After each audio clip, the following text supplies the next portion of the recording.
વડોદરા શહેરમાં આવેલ કીર્તિસ્તંભ પાસે સવારે 9 કલાકે પોલીસ વિભાગના કર્મચારી અને બાઇક સવાર સાથે અકસ્માત થયો હતો। બાઇકની પાછળ બેઠેલ મહિલા પ્રેગ્નેન્ટ છે।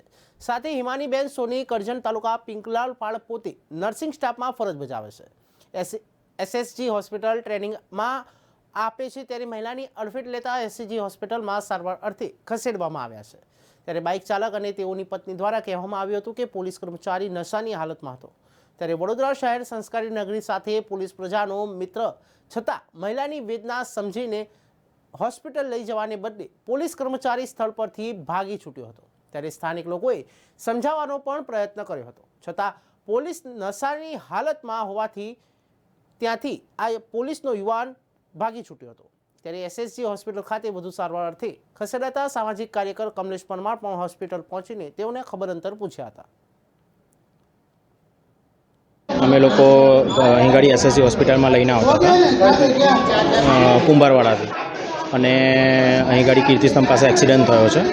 અને જે પોલીસકર્મી જે ભાઈ હતા એમને ઘણી ખરી વાર રિક્વેસ્ટ કરવામાં આવી કે અમારા ભાઈ પ્રેગ્નન્ટ છે, એક્સિડન્ટ થયો છે, તમે અમારી સાથે હોસ્પિટલ આવો તો વધારે સારું છે। કોઈ ગાળાગાળી કે કોઈ ઉદ્ધતભર્યું વર્તન એકબીજા સામે અમે કરેલું નથી। એમને રિક્વેસ્ટ કર્યા પછી પણ એ અમને કોઓપરેટ કર્યા નથી, અને અત્યારે મારા વાઈફ એસએસસી હોસ્પિટલમાં એડમિટ છે। વડોદરા શહેરમાં આવેલ જે કીર્તિસ્તંભ પાસે જે હિમાનીબેન જે નામની બેન છે, અને તેઓનો જે કહેવાય છે આજે સવારે 9 વાગે અકસ્માત થયો હતો, અને અકસ્માતની અંદર જે કહેવાય છે કે પોલીસ કર્મી સાથે અકસ્માત થયો હતો।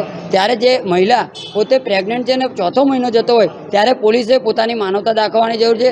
વડોદરા શહેર એક સંસ્કારી નગરી છે અને પોલીસ એ પ્રજાનો મિત્ર છે, છતાં પણ જે પોલીસ કર્મી છે એ ત્યાંથી ભાગી છૂટ્યા છે। એટલે ત્યાંના સ્થાનિકો સાથે જે એમને સાથે પણ હતા એ ભાઈ એમના હસબન્ડ હતા, તેમનું પણ કહેવું એવું છે કે આ પોલીસ કર્મચારી જે પીધેલી હાલતમાં હતો, નશાની હાલતમાં હતો।